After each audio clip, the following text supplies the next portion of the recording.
Mrs. McKelvey back with the last chapter and a half of the story of Dr. Dolittle.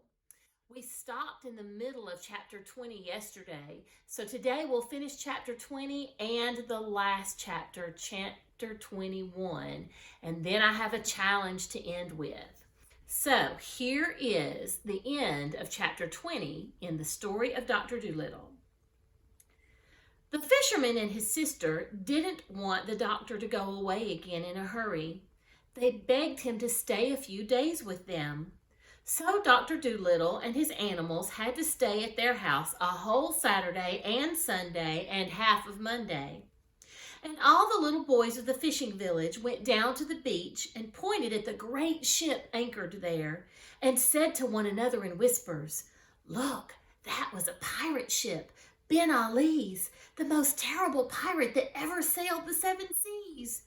That old gentleman with the high hat who's staying up at Mr. Trevelyan's, he took the ship away from the Barbary dragon and made him into a farmer. Who'd have thought it of him? Him so gentle like and all.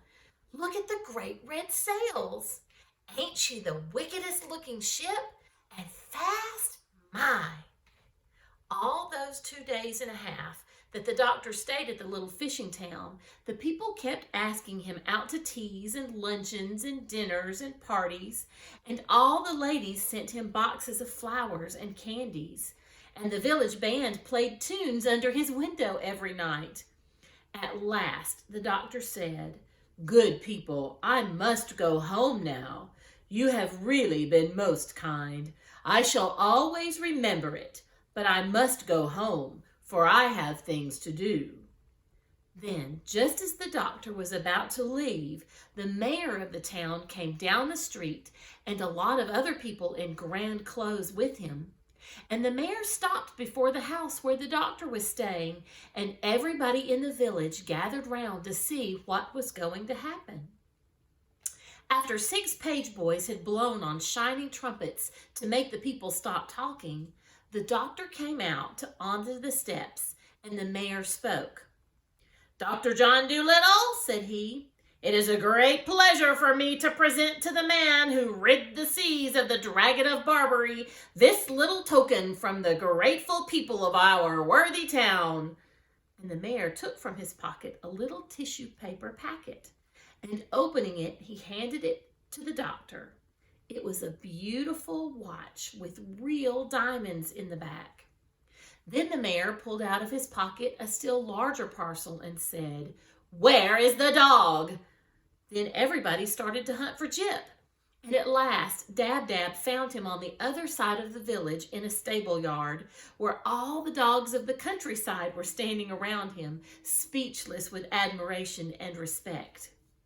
When Jip was brought to the doctor's side, the mayor opened the larger parcel, and inside was a dog collar made of solid gold. And a great murmur of wonder went up from the village folk as the mayor bent down and fastened it round the dog's neck with his own hands. For written on the collar in big letters were these words, "Jip, the cleverest dog in the world." Then the whole crowd moved down to the beach to see them off. And after the red-haired fisherman and his sister and the little boy had thanked the doctor and his dog over and over and over again, the great swift ship with the red sails was turned once more toward Puddleby, and they sailed out to sea while the village band played music on the shore. And the last chapter is called Home Again. March winds had come and gone. April's showers were over. May's buds had opened into flower, and the June sun was shining on the pleasant fields when John Dolittle at last got back to his own country. But he did not yet go home to Puddleby. First, he went traveling through the land with the push-me-pull-you in a gypsy wagon, stopping at all the country fairs. And there, with the acrobats on one side of them and the Punch and Judy show on the other, they would hang out a big sign which read, "Come and see the marvelous two-headed animal from the jungles of Africa. Admission 6 pence." and the push-me-pull-you would stay inside the wagon while the other animals would lie about underneath. The doctor sat in a chair in front, taking the sixpences and smiling on the people as they went in. And Dab Dab was kept busy all the time scolding him because he would let children in for nothing when she wasn't looking. And the menagerie keepers and circus men came and asked the doctor to sell them the strange creature, saying they would pay a tremendous lot of money for him. But the doctor always shook his head and said, "No, the push-me-pull-you shall never be shut up in a cage. He shall be free always to come and go like you and me." Many curious sights and happenings they saw in this wandering life, but they all seemed quite ordinary after the great things they had seen and done in the foreign lands.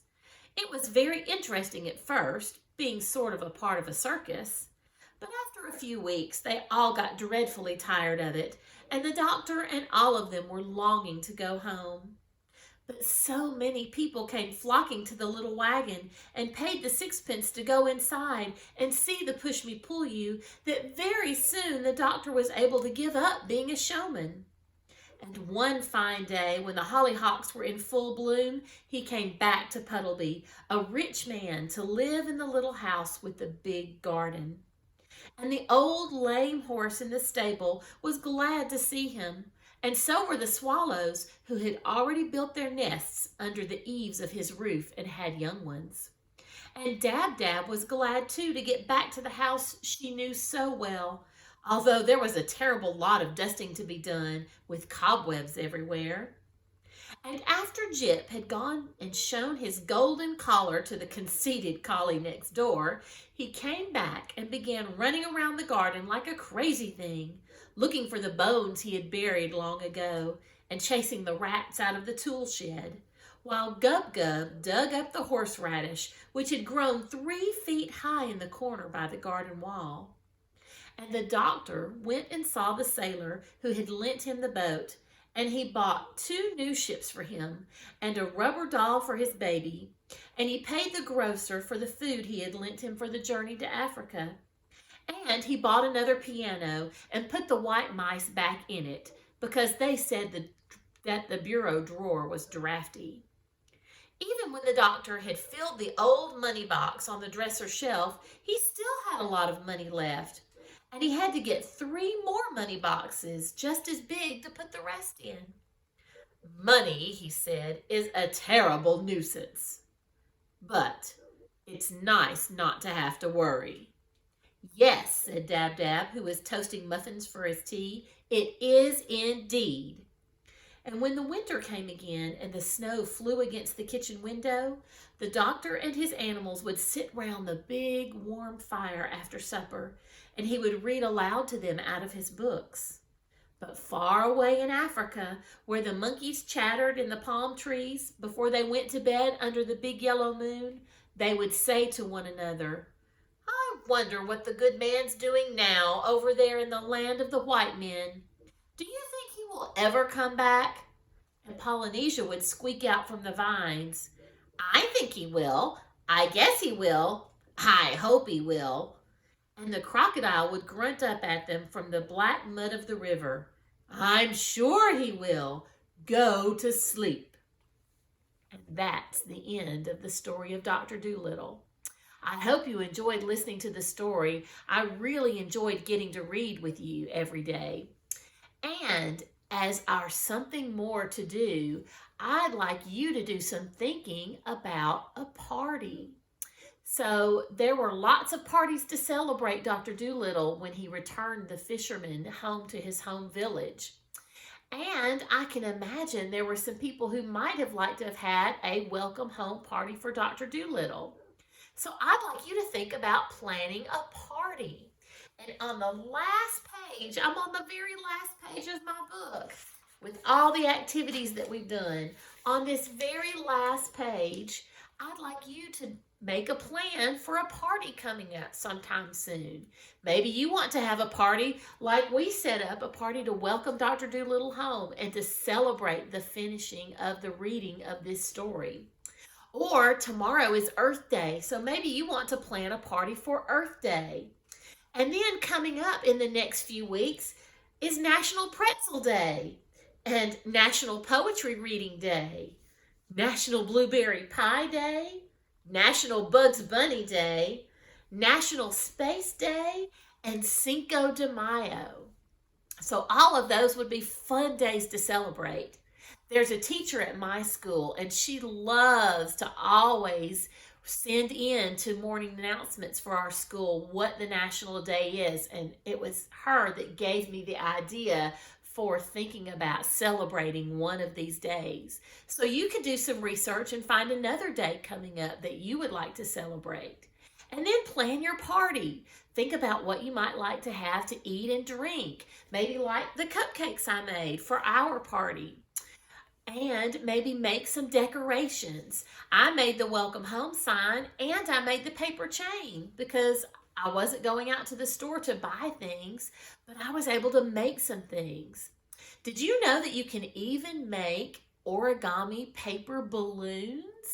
That might be something fun to give a try too. So you could maybe do a Google search and see if you can find instructions for that. Well, whatever you celebrate, I hope that you have a great time planning and that you will do something to celebrate in the days ahead because there's lots in life to celebrate. Well, that's it for today. I'll see you next time. Bye-bye.